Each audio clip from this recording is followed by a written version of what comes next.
Hello, welcome to Quack Co, the board game channel where every video is 10 minutes or less. Guaranteed. And today we're unboxing Mission Catastrophe. If I remember correctly, there is a Quackalope card in this, isn't there? There is a Quackalope card in this. We did coverage of this back in the day when it was a prototype in the works. And this was one of my most anticipated games of last year. And let me just say this to those of you that are sleeping on Mission Catastrophe. Get this game. And I mean that. You will see as we start unboxing this how glorious and well produced it is. This is coming from Cardboard Alchemy, the company that brought you Flamecraft, and is about to bring you Andromeda's Edge, which is a massive standalone game, kind of similar to like Dwellings of Eldervale, in a sense. Nice. And Mission Catastrophe is one that not as many people were sold on. Could have been the art, could have been the theme, could have been whatever. But I'm telling you, this is challenging for a position in my top 20, if not my top 10 this year. One of the best little helter-skelter, take that, bargain and negotiation, everything's falling apart games I've played in a long time. It pretty much has all the things that sound fun to me, so I'm super excited to play. As you start pulling things out, I'm just going to sneeze and then read the flavor text. All right, sounds like a plan. You got to keep stuff here so you can show people, though. I don't want to. Ooh, double-layer player boards as well. Oh, Very dude, nice. The production quality on this is insane. Super high I am quality. purchasing more copies so that I can have things to own and give away. Wow. West, listen to the glory that is this flavor text for a moment. No, keep pulling stuff out. You said to listen. But it's How both. can I listen It's and do both? Both are true. Both are true. All right.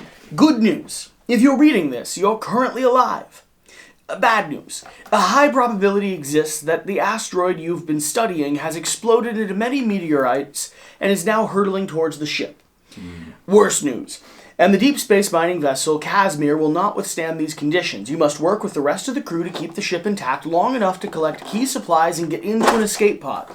You should know, the escape pods only hold one person. You should also know the escape pod needs a working fuse. Okay. And there's only one. Okay, maybe keep that last part to yourself. Probably a good plan. That's the idea of Mission Catastrophe. So all of these tiles that you pulled out here, this is going to be the ship that's being pelted by meteorites. All of these are your actual game tiles, so the little dual-layered slots. Each one represents various rooms around your ship. And one of the coolest things about this game is you can build your ship out in any order that you would like. Okay. So you can actually do like a Millennium Falcon style ship where you have the modules where they actually would be, right? And you're bridging out the sensors and you're visualizing what your ship would look like. That's the fuse piece for setting off the ship. And then you start running around the ship as meteorites slam into it, destroying rooms, getting rid of things, and all you're looking to do is collect 4 core resources: food, water, oxygen, tools, something like that. Navigation coordinates, yes. Have them in your hand. Make sure the navigation's going to the right location. Make sure the fuse is installed. Hop your little butt into one of the escape pod vessels, which are over here. These guys here, yep. And then blast off. All while other players are running around the board doing their very best to also survive. And Because stop you from getting away. they would rather not have you be the person that gets out. The insert's amazing. Amazing. Like, ridiculously amazing. There's pieces that come out. The game trays did an incredible job with this. This is unreal. The minis, go ahead and start taking a look at color-coded minis, so you don't have to paint them to have the joy of That character. is really cool. And each They're one well done. is just so unique, too. They're not samey at all, and they're all different types of aliens. This is the which is really cool. This is the robot expansion that you have here. Very all of our cute. little plips. Love We it. have generic cubes. These all go into these slots, marking how much things are damaged and where things are risky. And then let's start digging into some of these cards. These are the pip cards, if I remember correctly. Yes. So there's your power packs that you need to get off the ship, the navigation codes that you need, the oxygen tank, and then food, because you have to be able to eat when you're on an escape pod. So those are what you're trying to collect. And then all the while, you've also got space suits are going to allow you to breathe in areas that will have no more oxygen, because some places will just not exist anymore. There'll be vacuumous holes in the deep chasm of space in the middle of your ship that you still need to get across. Because as you're moving through, and every time you do your turn, you have to roll the dice, which takes a piece off of that, and then once you get to 0, then this will explode, which will affect this one and this one and this one. And sometimes it makes sense to work together as a team and fix things, and other times you just need to get to the escape pod and you could care less what other people are trying to do. And with scavenge, you can you can take one piece off of one and move it to another. Quick thinking, you can interrupt something that somebody's doing and make them have to do something different. Yeah.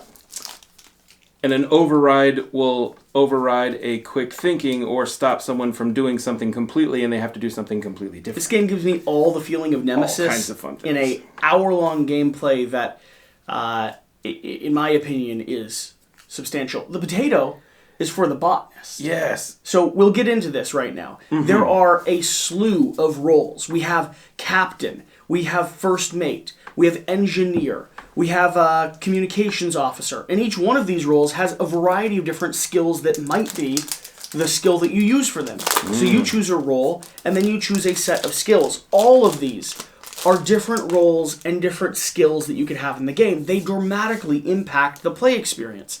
You take those and you pair them up with the cards you have, the module you're playing, and you turn into this asymmetric helter-skelter faction. We have Cricket, we have Chad, we have Blorp Johnson, we have T-Turp TikTok, we have Heisma 262, and we have Zando Michal Mohlach. And 2 apparently extra ones as well. We have David Eamon and Leilu.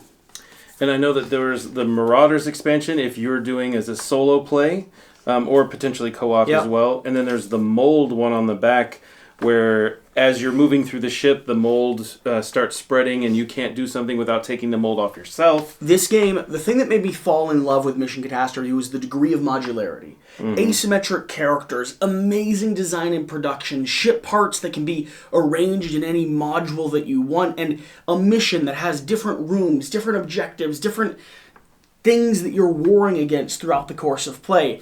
I am absolutely thrilled to be an adorable little promo card in this game. Which is very cool. They did this as a surprise that I was not even aware that was happening until it was live on the Kickstarter page. And I think that's one of the coolest things ever. This is also where the official lore comes from, that Quackalopes don't like spacesuits. Yes. +1 roll, while this card is in play, you cannot use a spacesuit. Which means you get to be, say, the quartermaster and the captain at the same time, but you can never have a spacesuit on because Quackalopes are always naked. You take on too much work, but we officially do not like spacesuits.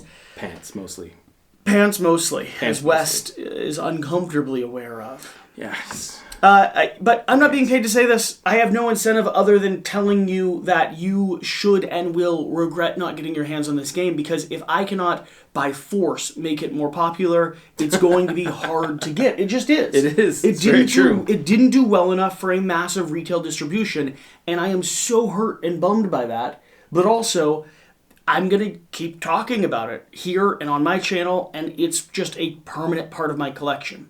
So, can we play it now? Go get this game. Yeah. That's all I'm going to say. And with that, remember, less time watching means more time playing. Then we'll see you next time. Bye. Can we play now? Like for real now? Possibly. Yeah. Very possibly. Probably.